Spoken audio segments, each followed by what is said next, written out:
Hello 18 દાખલા lecture અટકાવ્યું તો આપણે 19 દાખલાથી બાકી છે।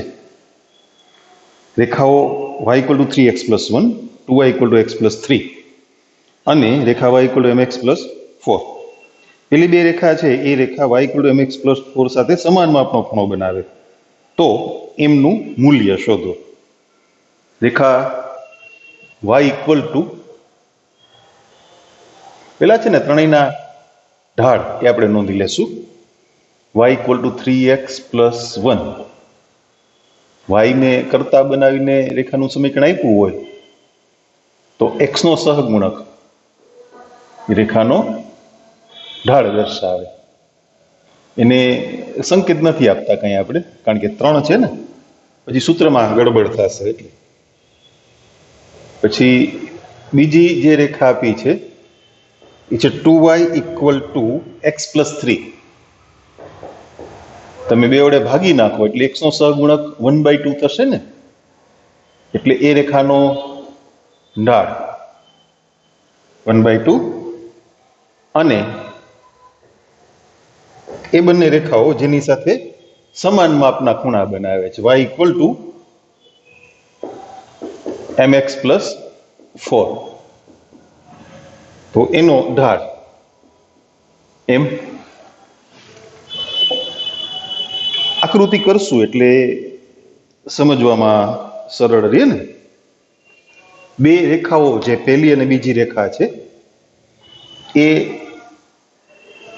ધારો કે આ રીતે આવેલી છે, એ આમ રેખા y = 3x + 1 અને 2y =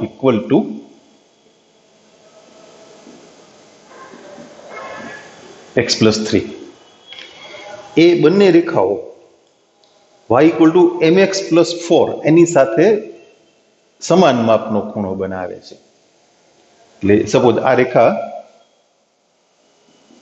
y = mx + 4 એટલે અહીંયા બનતો ખૂણો સપોઝ આપણે એને આલ્ફા કહીએ અને અહીંયા બનતો ખૂણો એને સપોઝ બીટા કહીએ।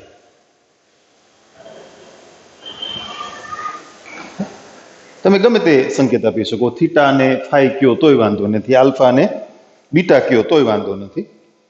આપણે સૂત્રમાં જનરલી આલ્ફા લખીએ છીએ ને, તો ચલો ને આપણે એને થીટા અને ફાઈ કહી દઈએ એટલે ખોટું કન્ફ્યુઝન ના ઊભું થાય। બરાબર? સપોઝ આ ખૂણો છે એ થીટા માપનો છે અને આ ખૂણો છે એ ફાઈ માપનો છે, પણ એ બંને ખૂણાઓ કેવા છે? સમાન। ઓકે, આપણી પાસે બે રેખાઓ વચ્ચેના ખૂણાના માપનું સૂત્ર એના ઢાળના સ્વરૂપમાં tan આલ્ફા = (m1 - m2) છેદમાં 1 + m1 m2।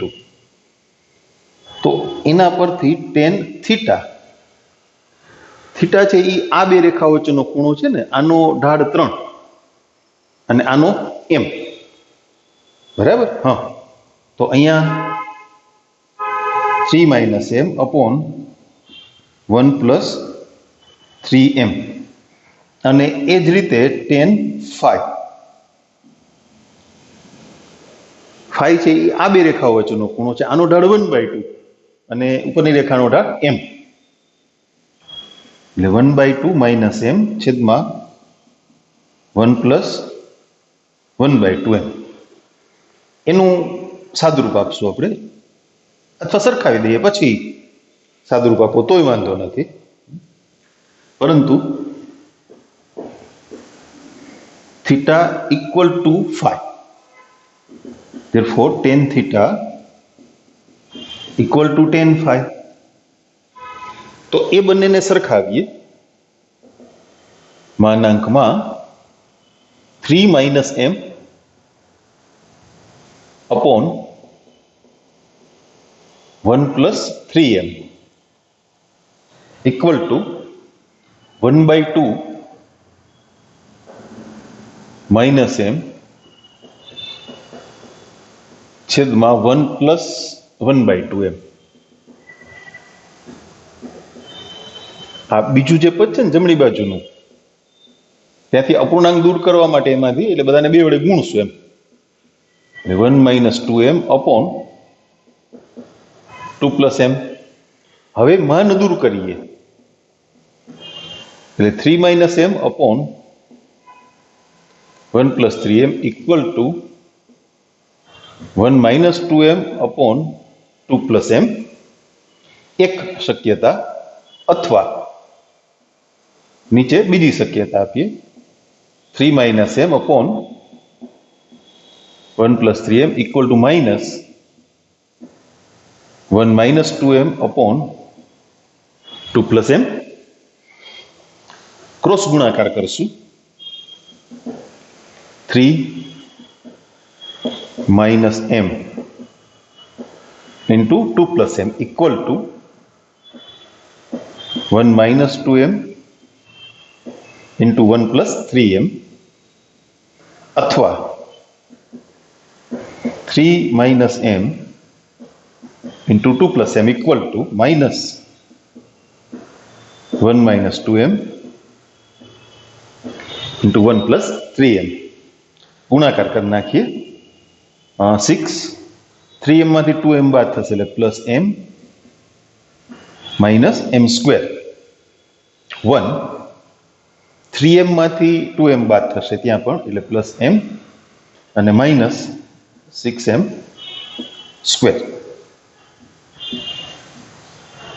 આ અને આ સરખા જ છે, ખાલી જમણી બાજુ માઇનસ નિશાની છે, એટલે ગુણાકારના જે 3 પદ લખ્યા ને આપણે 1 + m - 6m², આ બે કૌંસનો ગુણાકાર, એની નિશાની ફરી જશે, આગળ માઇનસ નિશાની આવે ને એટલે 6 + m - m² equal to -1 - m + 6m². આમાં m ઉડી ગયા, 6m² ને આ બાજુ લઈ આવી એટલે 5m², 1 - 6 એટલે -5, અથવા 6m² m² ને પેલી બાજુ લઈ જાય ચાલો એટલે 7m², -m - m એટલે -2m, -1 - 6 એટલે -7 ઇક્વલ ટુ 0. પેલું જે છે એમાંથી મળશે m² ઇક્વલ ટુ -1, પણ એ તો શક્ય નથી ને, કારણ કે રેખાનો ઢાળ છે એ વાસ્તવિક સંખ્યા છે, અને વાસ્તવિક સંખ્યાનો વર્ગ એ ઋણ મૂલ્ય ના હોય,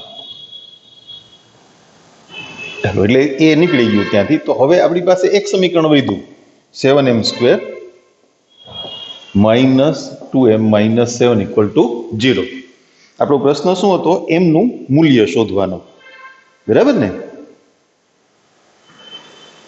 49 ના ભાગ પાડી અને તફાવત કે સરવાળો 2 નો આવે. 49 ના આવ્યો તમે વિચારો 1 × 49 અથવા 7 × 7, 7 × 7 અથવા 1 × 49, બીજા કોઈ અવયવ તો છે નહીં, કારણ કે 7 અવિભાજ્ય સંખ્યા છે ને.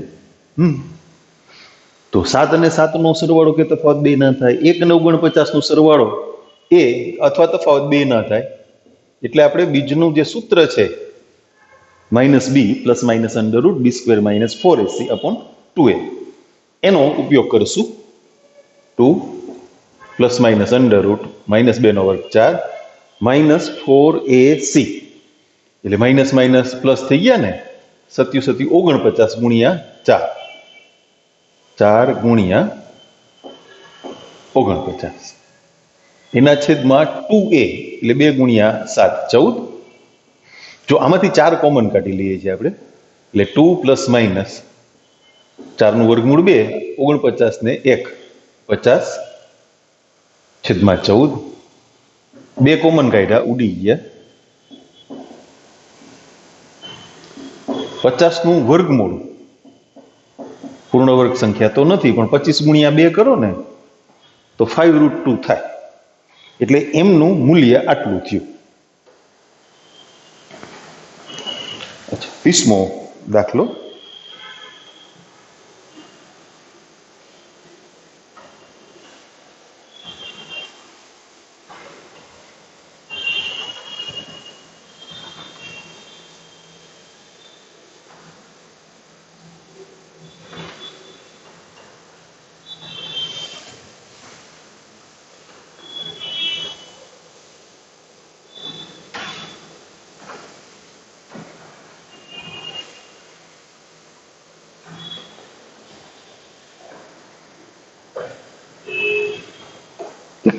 ચલ બિંદુ પી એક્સ વાયના રેખાઓ x plus y minus 5 equal to 0 અને 3x minus 2y plus 7 equal to 0 થી લંબ અંતરનો સરવાળો હંમેશા 10 રહે તો સાબિત કરો કે બિંદુ પી નો પથ એક રેખા છે.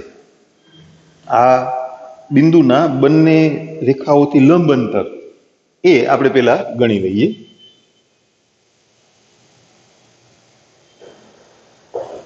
બિંદુ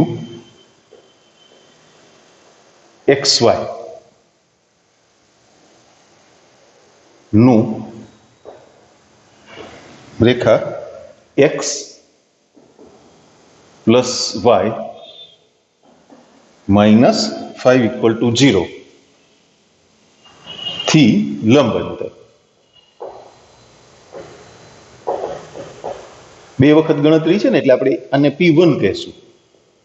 સૂત્ર યાદ છે ને, બિંદુ અને રેખા વચ્ચેનું લંબ અંતર માનાંકમાં ax1 plus by1 plus c છેદમાં √a² પ્લસ b². બિંદુ XY છે એટલે x અને y ની જગ્યાએ x અને y જ આવશે પાછા. એટલે અહીંયા x પ્લસ y માઇનસ 5 એનું માન રૂટમાં x ના સહગુણકનો વર્ગ 1 પ્લસ y ના સહગુણકનો વર્ગ પણ 1 એટલે એ થશે માનાંકમાં x plus y minus 5 upon √2. હવે એવી રીતે બિંદુ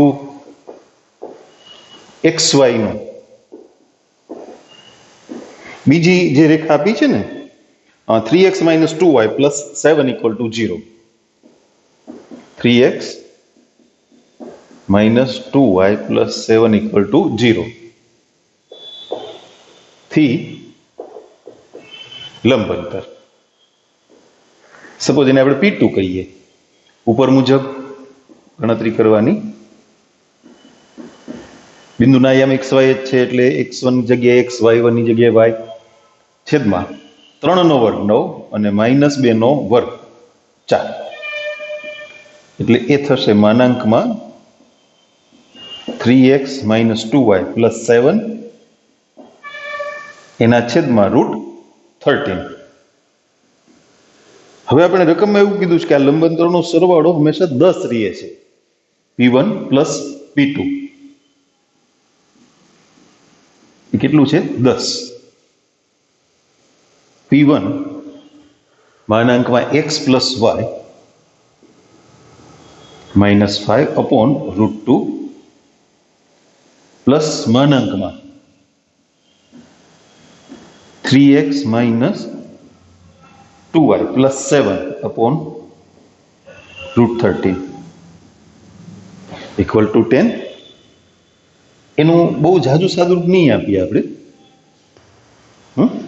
માન દૂર કરશું અને ક્રોસ ગુણાકાર છેદમાંથી કરી નાખશું એટલે પ્લસ માઇનસ નિશાની આવશે અને પહેલું જે પદ છે એના ગુણાકારમાં √13 અને બીજું પ્લસ કરીને પદ છે એના ગુણાકારમાં √2 એ √26 જેનો લસા કહેવાય એ સીધો સામે ગુણાકારમાં મૂકી દેશું.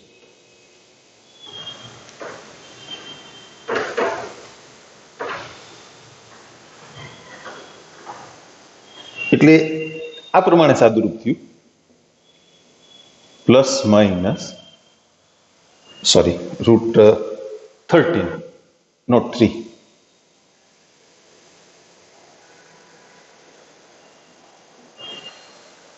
એને ગુણ્યા x plus y minus 5 plus minus √2 એના ગુણાકારમાં 3x minus 2y plus 7 equal to 10√26. હવે એનું કાંઈ સાદુરૂપ કરવા જેવું નથી. તમને યાદ છે આવું લીમડાવાળું સમીકરણ આવતું હતું? a1x plus b1y plus c1 plus lambda into a2x plus b2y plus c2 equal to 0. તો એ પ્રકારનું સમીકરણ થઈ ગયું. બે ચલમાં સુરેખ સમીકરણ. તો એ રેખા દર્શાવે છે જે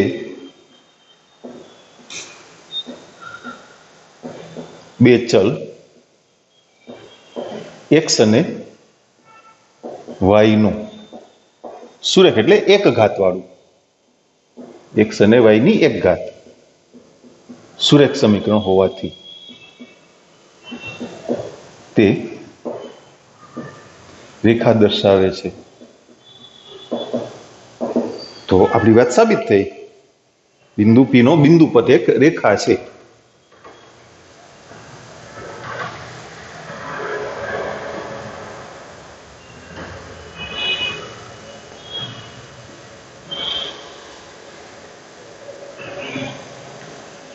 એકવીસમો દાખલો જોઈએ.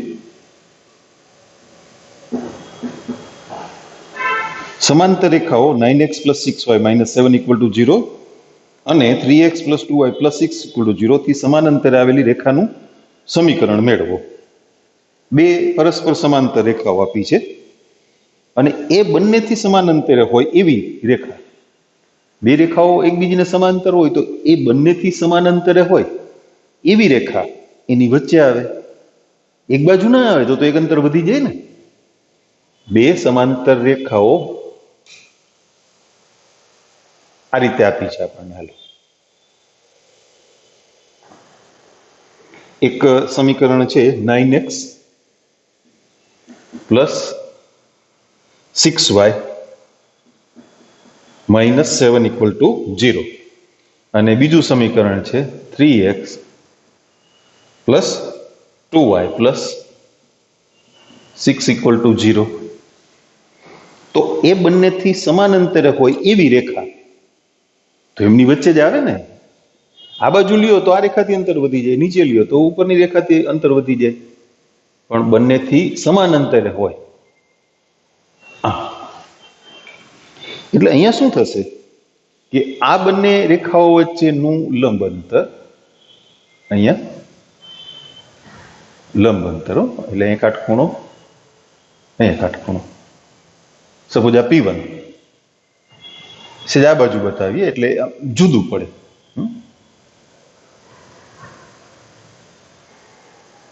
આ P2, તો P1 અને P2 સમાન છે. હવે ઓલી રેખાનું સમીકરણ મેળવો.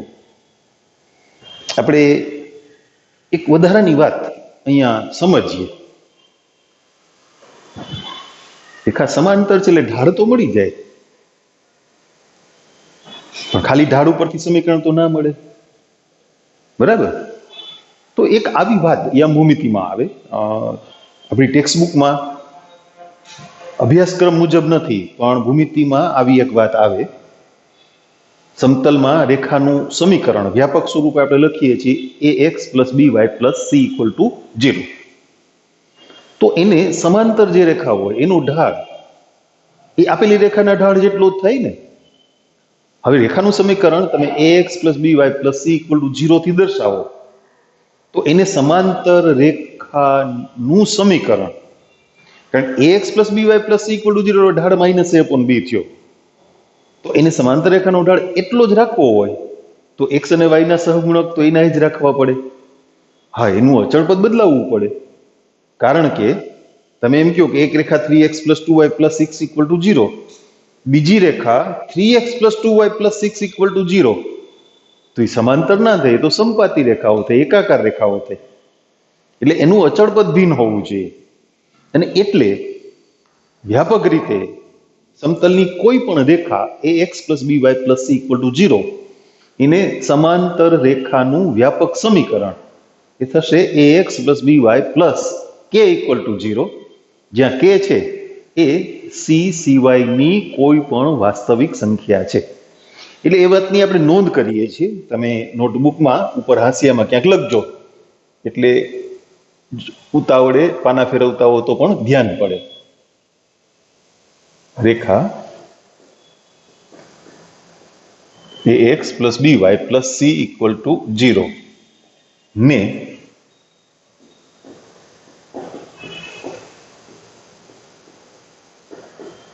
સમાંતર રેખાનું વ્યાપક સમીકરણ ax + by + k = 0, જ્યાં k શું છે? c સિવાયની કોઈ પણ વાસ્તવિક સંખ્યા. આવું પરિણામ લંબ રેખા માટે પણ છે. બે રેખાઓ પરસ્પર લંબ હોય તો અને તો જ તેમના ઢાળનો ગુણાકાર -1 થાય. આવા પરિણામની આપણે વાત કરી ગયા ને. હવે આપેલી રેખા જે છે ax + by + c = 0, તો એનો ઢાળ -a/b, તો એને લંબ રેખાનો ઢાળ કેટલો? b/a. એટલે b છે એ x નો સહગુણક થઈ ગયો, a છે એ y નો સહગુણક થઈ ગયો, અને ઢાળના સૂત્રમાં જે માઇનસ નિશાની છે એ અહીંયા પ્લસ થઈ ગઈ. ઇટ મીન્સ તમારે કાં તો x ના સહગુણકમાં ઋણ નિશાની મૂકવી પડે, કાં તો y ના સહગુણકમાં. પણ જનરલી આપણે પહેલું પદ ઋણ લખતા નથી. એટલે આ એક બીજું પરિણામ. રેખા ax + by + c = 0 ને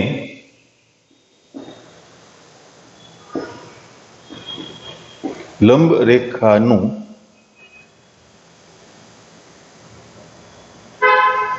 વ્યાપક સમીકરણ.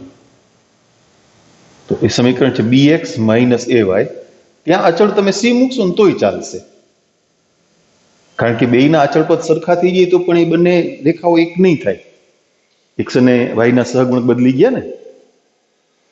હવે જુઓ, હવે પાછી અહીંયા વાત કરીએ.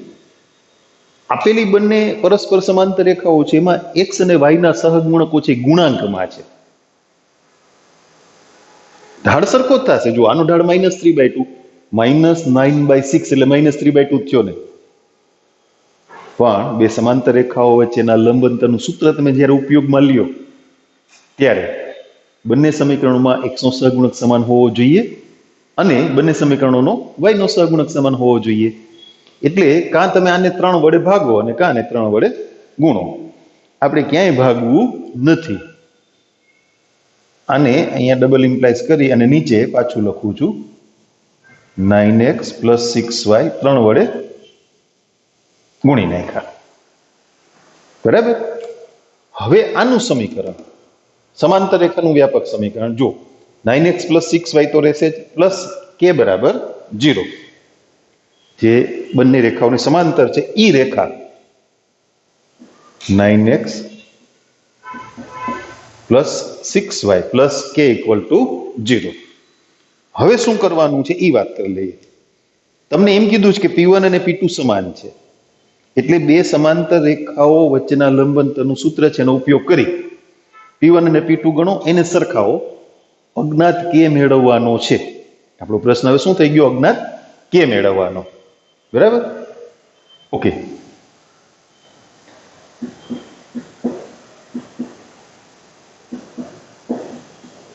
ધારો કે આપેલી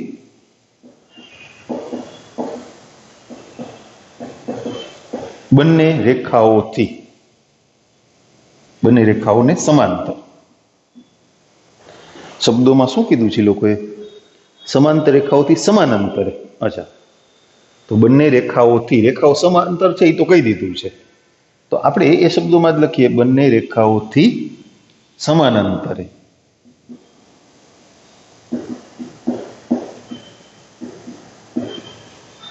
આવેલી રેખા 9x + 6y + k = 0. આકૃતિ દોરજો તો P બરાબર સૂત્ર લખું છું C1 - C2 છેદમાં √a² + b². તો એના પરથી P1 બરાબર આ બેના અચળ પદનો તફાવત, એટલે k --7 થઈ ગયા ને, છેદમાં √9 ² 81 + 6 ² 36. એનો ટોટલ નથી કરવો હમણાં, આપણે P2 ગણી લઈએ. નીચેની બે રેખાઓ એટલે માનાંકમાં k - 18 છેદમાં √81 + 36. પણ P1 અને P2 એ સમાન છે એવું આપણને રકમમાં આપ્યું છે, એટલે એને સરખાવીએ.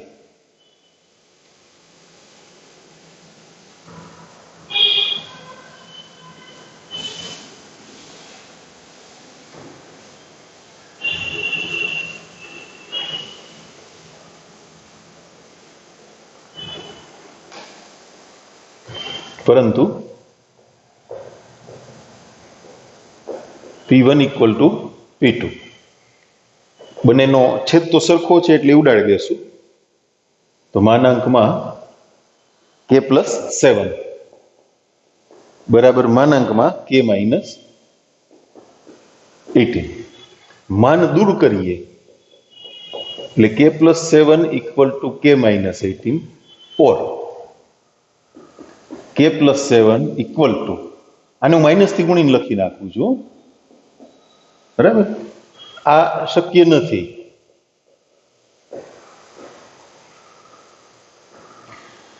આ k ને આ બાજુ લઈ આવો 2k. 18 માંથી 7 બાદ 11 k ઇક્વલ ટુ 11/2 મૂકી દે ત્યાં. તેથી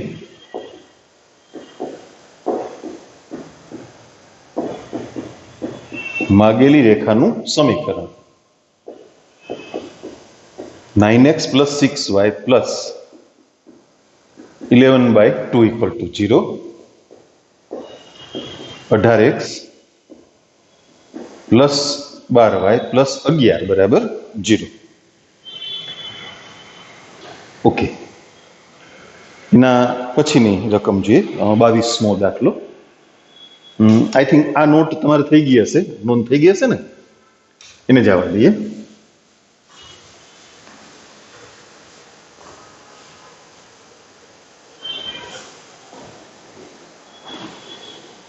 બિંદુ 1, 2 માંથી પસાર થતું પ્રકાશનું એક કિરણ બિંદુ A થી x અક્ષ પર પરિવર્તિત થાય છે અને પરિવર્તિત કિરણ બિંદુ 5, 3 માંથી પસાર થાય છે. તો બિંદુ A ના યામ શોધો. થોડુંક વિજ્ઞાન કામે લગાડશું આપણે 22મા દાખલામાં. એ ભાઈ એ ક્યાં જવું છે તારે દોસ્ત? ઓકે,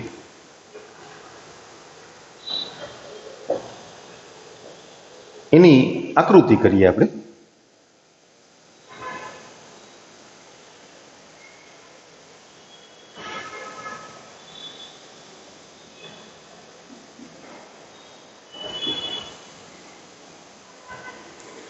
બિંદુ 1, 2 માંથી એક કિરણ નીકળી અને x અક્ષ પરથી પરાવર્તન પામી અને બિંદુ 5, 3 માંથી પસાર થાય છે. એટલે કંઈક આવી પરિસ્થિતિ થતી હશે. આપણે કોઈ સ્કેલ નથી લેતા એટલે તમે ગમે ત્યાં દોરી દો. અહીંથી કિરણ આપાત થયું, પરાવર્તન પામીને આ બાજુ ગયું. આના પર બિંદુ આપ્યું છે, ધારો કે P, એ છે 1, 2 અને પરાવર્તન પામેલું કિરણ બિંદુ 5, 3 માંથી પસાર થાય છે. અહીંયા બિંદુ સપોઝ Q અને x અક્ષ પર જ્યાંથી પરાવર્તન પામે છે એ બિંદુ A છે. પણ એ છે એ x અક્ષ પરનું બિંદુ છે ને, એટલે એના યામ આપણે x0 ધારી લઈએ અને એ આપણો પ્રશ્ન છે, બિંદુ A ના યામ શોધો. હવે જો તમે બિંદુ A આગળ x અક્ષને લંબ દોરો, x અક્ષને લંબ,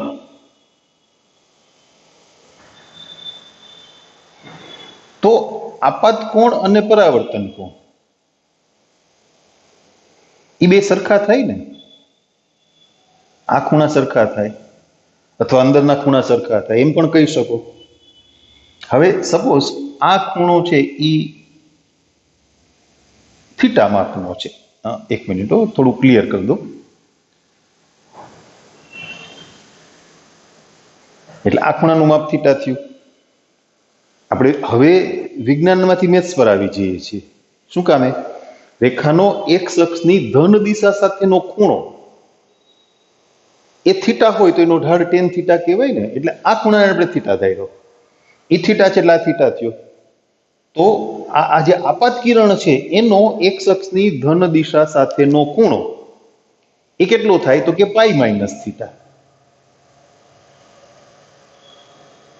આ ખૂણો એ થાય પાઈ માઇનસ થીટા.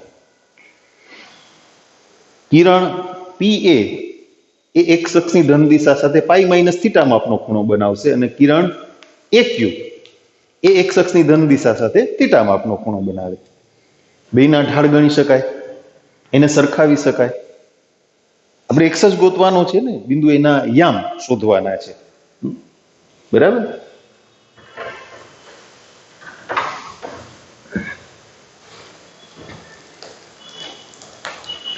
ધારો કે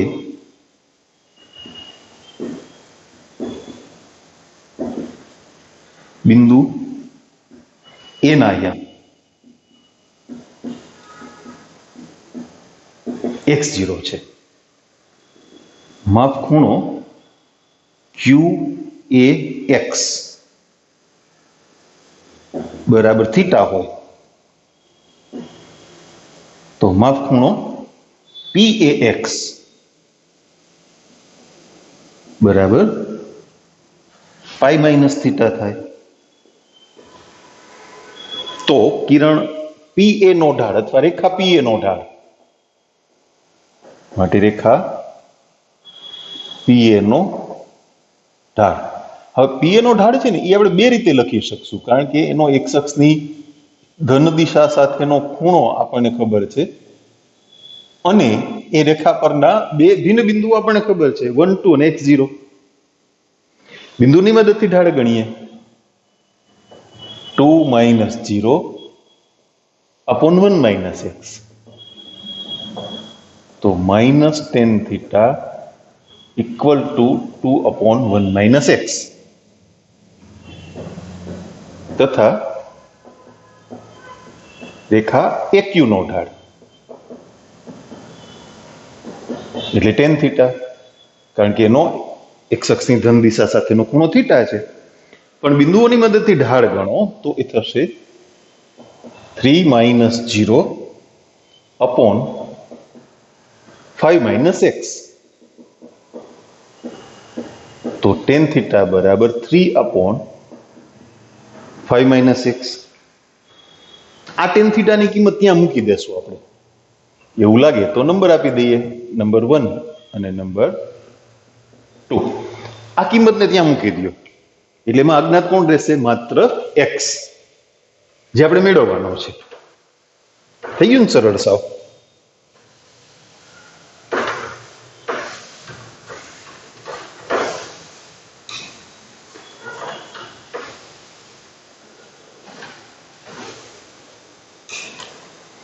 તો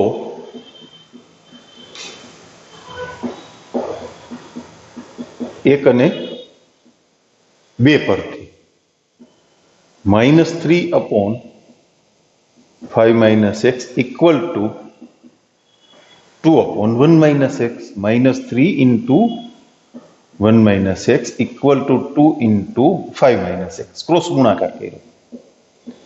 -3 + 3x equal to 10 - 2x. -2x ના બાજુ લઈ આવીએ એટલે 5x. 10 ને 3 13. x equal to 13/5. તો બિંદુ એ ના યામ આપણે અજ્ઞાત x ધાર્યો હતો ને, y યામ તો 0 જ છે. બિંદુ એ ના યામ આપણે શોધવાના હતા, મળી ગયા. 23મો દાખલો જોઈએ. સાબિત કરો કે બિંદુઓ √a² - b² 0 અને -√a² - b² 0 થી રેખા x/a cos θ + y/b sin θ = 1 ના લંબાંતરોનો ગુણાકાર b² છે. આપેલા બંને બિંદુથી રેખાના લંબાંતર, આપણે હમણાં ના બે લંબાંતર ગણ્યા P1 અને P2 એમ, ત્યાં સરવાળાની કંઈક વાત હતી. અહીંયા એકમાં હમણાં સરખાવાની વાત એ હતી, અહીંયા બેનો ગુણાકાર કરવાનો છે. સૌથી પહેલા આપણે રેખાનું જે સમીકરણ છે ને એને થોડું વ્યવસ્થિત ગોઠવી રાખીએ. આમ છેદમાં પદ હોય ને, સાદુરૂપ આપણને ના મજા આવે તમને. x/a cos θ plus y/b sin θ equal to 1. આમ સમીકરણ આપ્યું છે. દરેક પદને ab વડે ગુણી અને અચળ પદ ડાબી બાજુ લઈ લેશું. એટલે x નો સહગુણક b cos થીટા, y નો સહગુણક a sin થીટા બરાબર 0.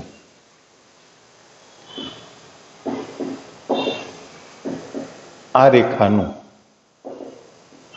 બિંદુ √a² - b² કોમા 0 થી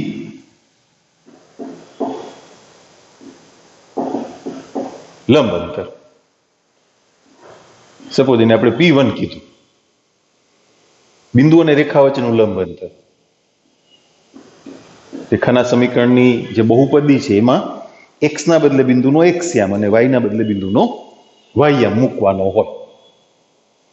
એટલે અહીંયા x ના બદલે √a² - b² લખી નાખું 0. સમજી ગયા? y ની કિંમત 0 મૂકો એટલે આખું પદ 0 થઈ જાય ને, છેદમાં રૂટમાં x ના સહગુણકનો વર્ગ પ્લસ y ના સહગુણકનો વર્ગ. કોમન નીકળે કંઈક, શું? b. પણ બાર b ના લખાય, માનાંક b લખવું પડે. માનાંક b ગુણ્યા માનાંકમાં √a² - b² into cos theta minus a એના છેદમાં √b² cos² થીટા પ્લસ એમાં શું છે, આપણે એ જવાબ b² લઈ આવવાનો છે ને, એટલે આપણે b ને આમ જાણે વીઆઈપી ટ્રીટમેન્ટ આપીએ છીએ. તું બહાર આવતો રે ભાઈ, તારે હાકડમાંની નથી બેહવું, બહાર આવતો. હા, તે જ રીતે બીજા બિંદુથી રેખાનું લંબ અંતર, તે જ રીતે બિંદુ -√a² - b² કોમા 0 થી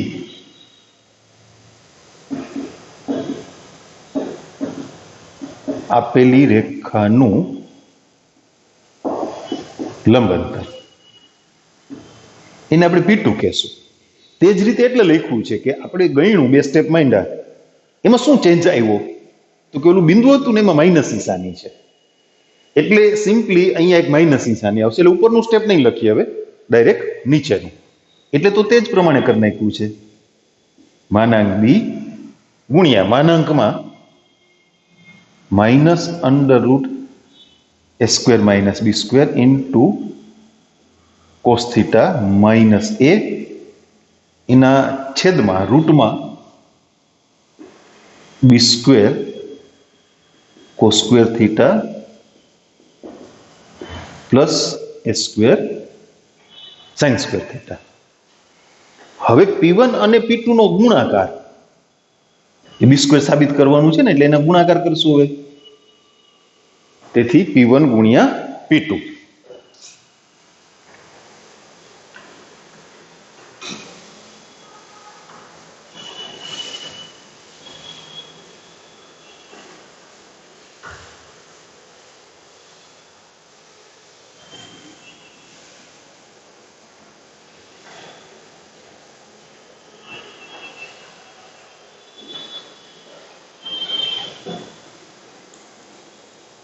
તેથી P1 ઇન્ટુ P2 માનાંક b ગુણ્યા માનાંક b, એટલે માનાંક b નો સ્ક્વેર, અંદર સ્ક્વેર કરો તોય હાલે, હા, બહાર સ્ક્વેર કરો તોય હાલે, અંદર સ્ક્વેર કરો તોય હાલે, એક જ થાય. તમને એક વાત કહું અહીંયા માનાંકને લગતી, એ કામ લાગશે, નોંધી રાખજો. પ્રત્યેક વાસ્તવિક સંખ્યા x અને y માટે, for every xy belongs to R, માનાંકમાં x પ્લસ y તો less than or equal to માનાંક x પ્લસ માનાંક y, અને માનાંકમાં x ગુણ્યા y તો બરાબર માનાંક x ગુણ્યા માનાંક y. આ છે ને તમે ક્યાંક ઉપલા હાંસિયામાં નોંધી રાખજો. નોટમાં ઉપલો હાંસિયો એ જ કામનો હોય એટલે જ આપ્યો હોય. ઉપર બીજું શું કામ હોય? ઉપર ક્યાં નંબર લખવાના હોય? નંબર તો સાઈડના હાંસિયામાં હોય ને, ઉપરના હાંસિયામાં આ જ કરવાનું હોય. એટલે તમે માનાંકની અંદર સ્ક્વેર લખો ને તોય હાલે. માનાંક બી ગુણ્યા માનાંક બી બરાબર માનાંકમાં બી ગુણ્યા બી. પણ ઈ બી સ્ક્વેર એ આપણા માટે વીવીઆઈપી છે. એને ઝેડ કક્ષાની સુરક્ષા આપજો. શું કામ? એ આપણો જવાબ છે, એને કોઈ ડિસ્ટર્બ ના કરી જાય. અને પછી આપણે એ વાત કરશું કે ભાઈ વર્ગ હોય પછી માનની કાંઈ જરૂર નથી, કારણ કે અનઋણ થઈ ગયા. ઓકે, હા. હવે આ જ ગુણધર્મનો પાછો ઉપયોગ કરીએ. માનાંકમાં આ આખું માનાંકની અંદર પછી ને તમે એક્સ કયો અને આ આખું પછી ને વાય કયો, તો માનાંક એક્સ ગુણ્યા માનાંક વાય બરાબર માનાંકમાં એક્સ વાય. તો માનાંકમાં રૂટમાં a square minus b square into cos theta minus a ગુણ્યા minus under root a square minus b square into cos theta minus a માનાંક પૂરો. છેદમાં કંઈક બહુ કડાકૂટ નથી, વર્ગમૂળ વર્ગમૂળ એટલે છાપ ઉડી ગયું. એટલે b square cos square theta plus a square sine square theta. હવે બી સ્ક્વેર નું માન કાઢી નાખીએ, એની જરૂર નથી. પહેલા પદનો વર્ગ ઓછા બીજા પદનો વર્ગ એટલે શું થશે? A square minus b square into cos square theta minus a square છેદમાં b square cos square theta plus a square sine square theta. બસ હવે સાદુરૂપ આપી જવાનું છે. માન નીકળી જશે, આપોઆપ નીકળી જશે, ચિંતા કરો માં. એવું સ્ટેપ આવશે કે તમે જ કહેશો હા બરાબર છે, માનની જરૂર નથી. અને ગુણી નાખીએ. A square cos square theta minus b square cos square theta minus a square એના છેદમાં b square cos square theta plus a square sine square theta. થોડુંક સાદુરૂપ ડાયરેક્ટ કરવું છે પણ તમને સમજાય એવું છે. જુઓ, એક તો minus b square cos square theta વાળું પદ આગળ લઈએ છીએ. A square cos square theta minus a square, હાલો એક સ્ટેપ વધારી દઈએ. ઈ બે પદમાંથી એ સ્ક્વેર નહીં પણ હું માઇનસ એ સ્ક્વેર કોમન કાઢું એટલે શું વધશે? 1 માઇનસ કોસ સ્ક્વેર થીટા. પણ તમે જાણો છો 1 માઇનસ કોસ સ્ક્વેર થીટા એટલે સાઇન સ્ક્વેર થીટા.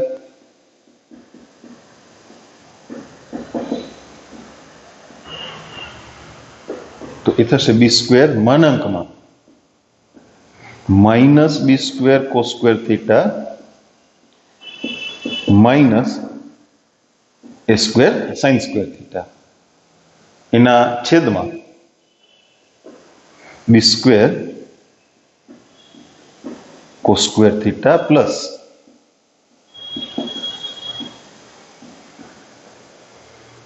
બધા વર્ગવાળા પદ છે અને માનાંકની અંદર માઇનસ નિશાની લખવાની હોય નહીં એટલે માને ગયું માઇનસ નિશાની ગઈ.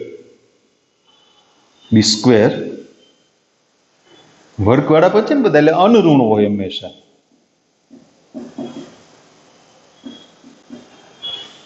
એટલે માનાંકને કારણે માઇનસ નિશાની પ્લસ થઈ અને પછી માનાંકની અંદર લખાયેલું પદ અનઋણ હોવાથી એનું માન એ પોતે અનઋણ એટલે સમજો ને, ઋણ ના હોય તેવું એટલે 0 અથવા 0 કરતા મોટી કિંમત એમ. આપણા વીવીઆઈપી બી સ્ક્વેર સાંચવા તો જવાબમાં આવી ગયા.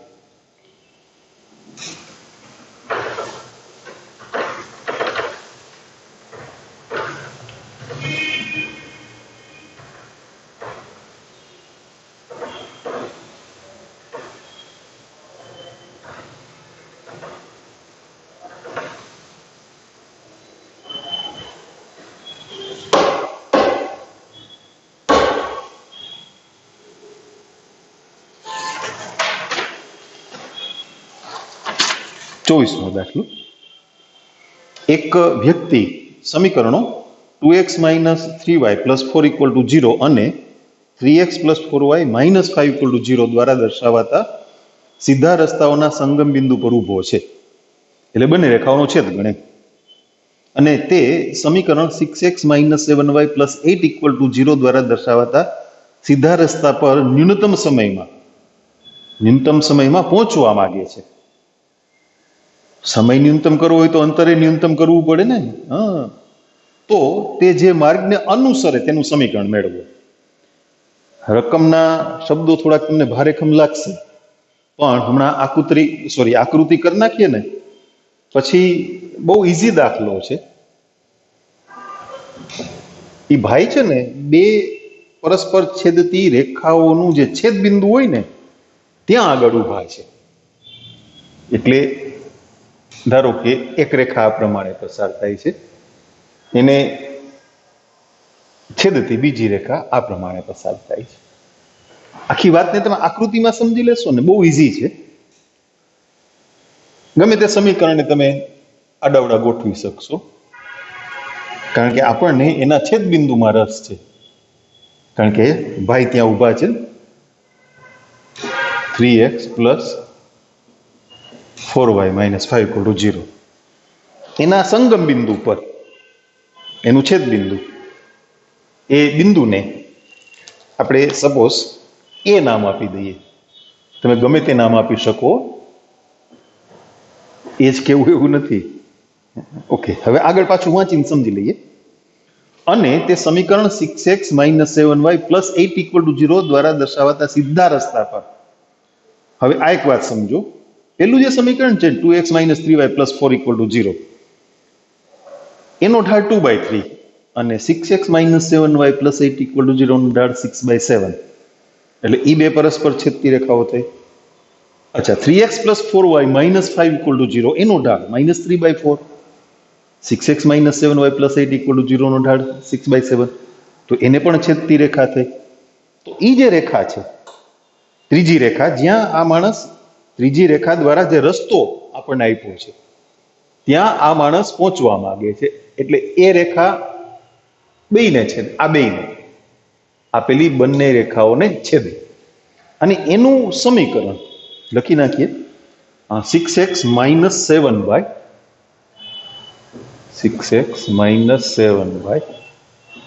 + 8 = 0. ભાઈ ઊભા છે ક્યાં? એ બિંદુએ. એ આ રેખા દ્વારા જે રસ્તો છે ત્યાં ન્યૂનતમ સમયમાં પહોંચવા માંગે છે. ભાઈ, તારે ન્યૂનતમ સમયમાં પહોંચવું હોય તો શોર્ટેસ્ટ ડિસ્ટન્સ પસંદ કરવું પડે ને. પણ બિંદુ અને રેખા વચ્ચેનું ન્યૂનતમ અંતર એટલે લંબ અંતર. તો તમારે બિંદુ એ થી આ રેખાનું લંબ અંતર, આને આપણે બિંદુ શું કહી દઈએ? એમ કહી દઈએ. ચલો, આ સમીકરણ ગોતવાનું છે. પ્રશ્ન શું છે? તે જે માર્ગને અનુસરે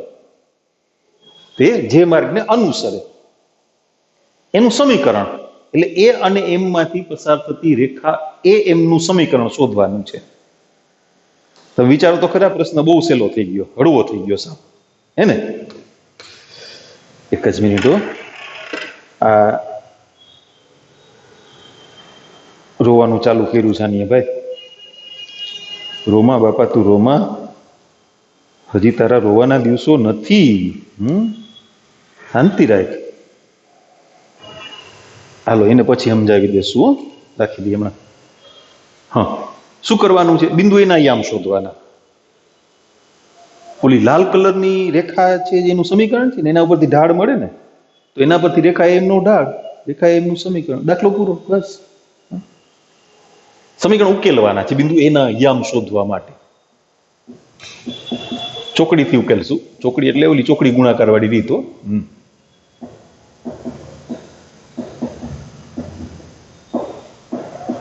આ બંને સમીકરણો ઉકેલતા 4 ચોક 16 માઇનસ 5 તેરી 15 -9 -8 એટલે -1/17. ઓકે, y બરાબર માઇનસ નિશાની 4 તેરી 12, માઇનસ માઇનસ પ્લસ 10 છેદમાં -9 - 8 એટલે 12 ને 10 22 અને માઇનસ માઇનસ પ્લસ થઈ ગયા 17. તો બિંદુ એ ના યાં -1/17 22/17 છે. હવે રેખા 6x - 7y + 8 = 0 એનો ઢાળ 6/7 માટે તેને લંબ રેખા કોણ AM સંકેત જ મૂકી દઈએ, તેને લંબ રેખા AM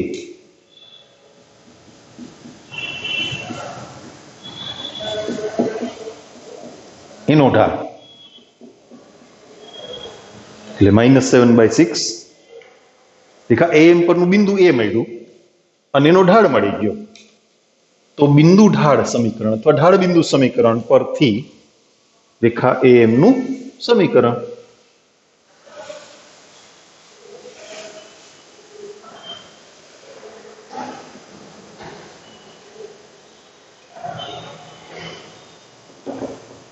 તેથી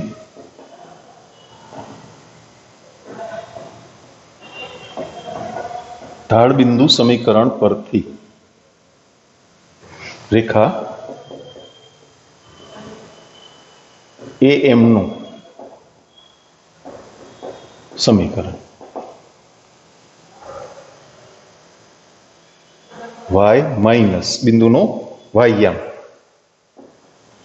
22/17 ઢાળ છે -7/6 x માઇનસ માઇનસ પ્લસ પેલા છે ને આ બે બાજુ 17 લસા લઈ લે એટલે ઉડી જાય એટલે 17y excuse me -7/6 into 17x + 1. હવે 6 ને આ બાજુ ગુણાકારમાં લીધો 17 × 102 સાચું ને? હા, 6 દુ 12, 6 દુ 12 ને 1 132, 7 7 49, 7 ને 4 11 -119 અને -7 ગોઠવશું 119x + 102y 7 માંથી 132 બાદ થાય ને એટલે -125 બરાબર 0. આપણો જવાબ થઈ ગયો.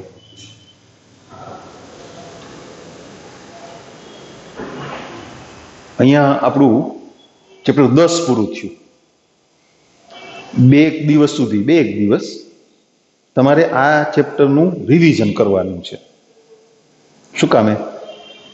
એના MCQની PDF એ પછી હું તમને આપીશ, પહેલા નહીં આપું. એવું થાય છે, એવું બને છે કે જે ટૂંકો દાખલો ટેક્સ્ટબુકમાં હોય ને અહીંયા ગણાવ્યો હોય અને એ જ પાછો MCQમાં હોય તો સર આનું સોલ્યુશન મોકલજો ને. પણ અરે ભાઈ, તમે લેક્ચર જુઓ, નિરાતે વાતને સમજો, સીધા PDF લઈને બેસી જાઓ ક્વેશ્ચન લઈને તો ના આવડે. એટલે તમે બરાબર રિવિઝન કરો. પેલી PDF પૂરી થઈ ગઈ, બરાબર, એ વાત પૂરી થઈ ગઈ. એમાં જે કંઈ એક બે પ્રશ્નો આવ્યા હતા, આળસુ તો થઈ જ ગયા છો તમે. બે એક વિદ્યાર્થીના ડિફિકલ્ટીના નંબર આવ્યા હતા, બાકી બધાને બધું આવડે. MBA મને બધું આવડે એવું થઈ ગયું ને? પ્રેક્ટિસ કરો, એવું ના ચાલે. તો આનું તમે બે એક દિવસમાં બરાબર રિવિઝન કરી લ્યો. નોટ બનાવતા હો સાથે તો એને જોઈ લ્યો. નોટ ના બનાવતા હો તો બધા લેક્ચર તમને મળે જ છે ક્રમમાં, યુટ્યુબમાંથી મળી જાય ને પાછા, ગમે ત્યારે જોવો હોય તો એનું એક સરસ રિવિઝન કરી લ્યો. પછી તમે PDF MCQ માટે સોલ્વ કરો તો તમને ગણવાની મજા આવશે અને ક્વેરી પણ ઓછી રહેશે. બરાબર? ઓકે, પાછા મળીએ ત્યારે વળી નવું ચેપ્ટર સ્ટાર્ટ કરશું.